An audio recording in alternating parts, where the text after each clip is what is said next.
Hello, अस्सलाम वालेकुम शाह जी। बस राम जी बाजी, हेलो। एक लाइन में टेस्टिमोनी बता दें। हाँ, शाह जी, अम्मी को गोल्ड का सेट लेके दिया था मैंने, लिख के भी टेस्टिमोनी दी थी। और हमें जो चाहिए था, जैसे चाहिए था, इतनी रकम में चाहिए था, वो भी डील हो गई 1 साल के बाद। और तीसरा 50,000 मिले, फिर दूसरी बार 50,000 मिले, फिर 5,000 मेरे कोर्ट से 350 मिले। हेलो, जी जी हाँ। आवाज आ रही? आवाज जी जी बहुत फटी फटी आ जी रही जी है, कम आ रही है, बोलो। हेलो, हाँ।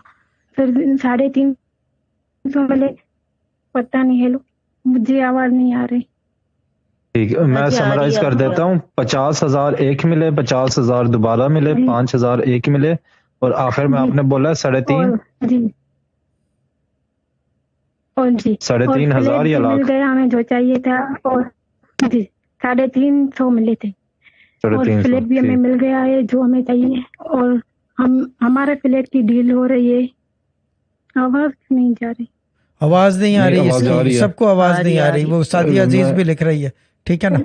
हम्म हाँ ठीक है, मैं समराइज कर देता हूँ हाँ, बाजी, आवाज आप नहीं काट आ दें रही लाइन, मुझे। मैं बता देता हूँ कि फ्लैट मिला है, 50,000 चले, अलग मिले हैं और जी 50,000 अलग, और बाकी नॉमिनल अमाउंट्स और भी मिली हैं। जी, ठीक है बाजी। 5 5 जी। और ठीक है, ओ फ्लैट की डील हो गई, ठीक है। फ्लैट की डील हो गई है, ठीक। ठीक है, जी ओके बाजी, ओके ओके बाजी, ओके ओके। ओके।